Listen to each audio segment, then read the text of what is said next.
Good morning. Got my puppy here with me, and I'm Grandpa from Grandpa Shine's Celtic Whiskey.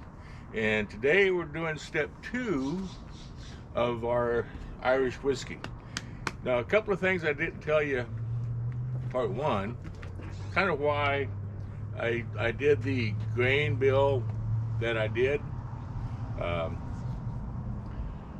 it seems that here where I'm at, finding unmalted barley is pretty rare. In fact, I couldn't find it. I couldn't find it online.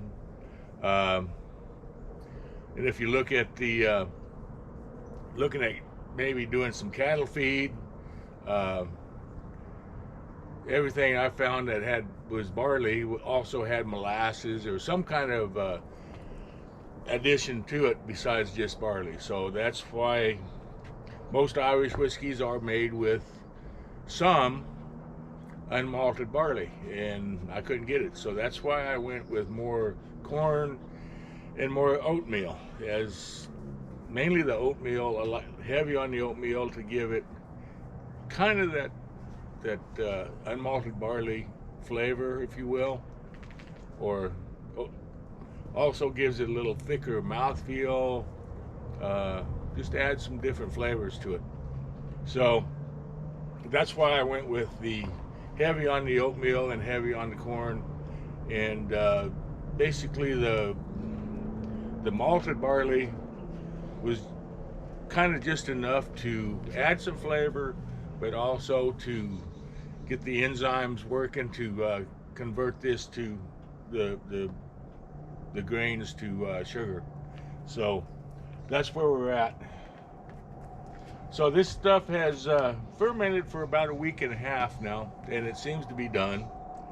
If you watch that, I get a bubble every once in a while, and it's close enough. I put my hydrometer in there, and I'm almost at 1, which is straight water. So it's pretty well fermented out.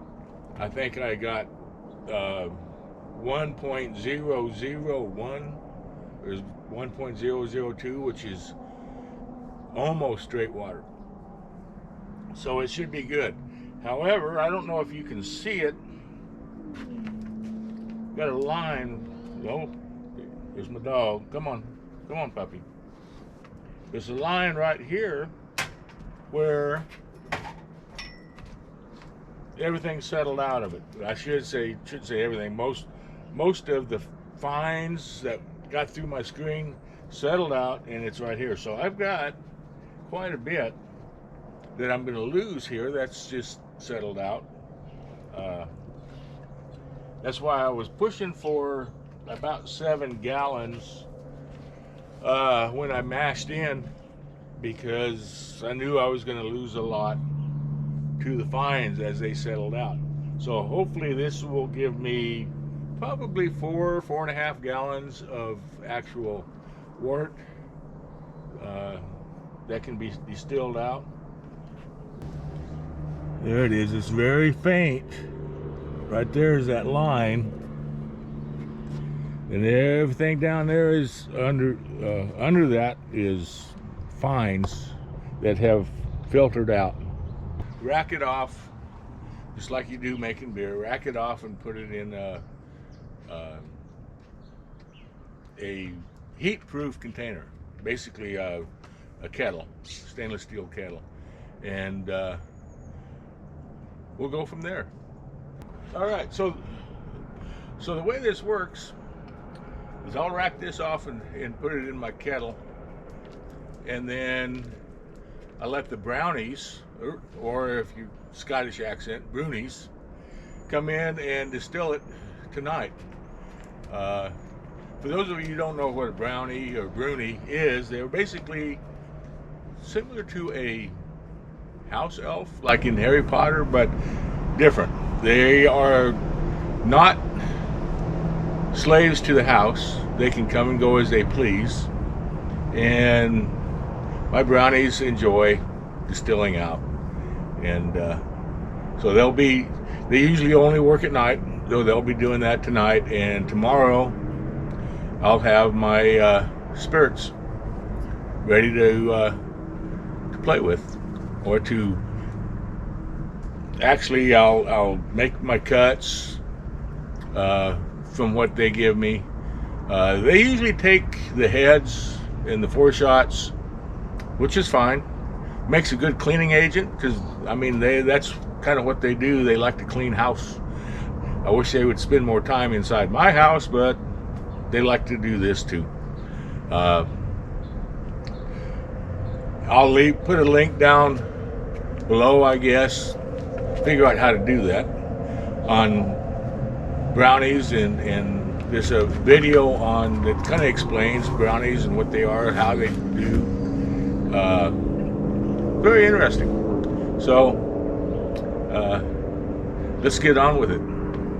All right, so I got my racking cane here, and we're pulling off of the top of this to try to stay out of the sludge in the bottom, and we'll rack off the slightly clearer stuff on top and get it into our kettle, and we'll be going from there. All right, so we've got it racked off. I don't know if you can see it that well or not, but we racked it off down to the settlement, and it's real hard to see. I got scale right here on gallons, liters, that sort of thing, and so according to that, we got 2 gallons of sludge, if you will. And then up here, this was the top of where the foam, when it started fermenting, when it really foamed up, kind of was at the top of our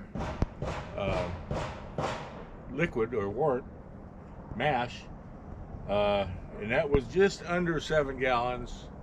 So I'm going to figure 6.5 gallons right in there, and then 2 gallons off of that. So we got 4.5 gallons of beer, wort, whatever you want to call it.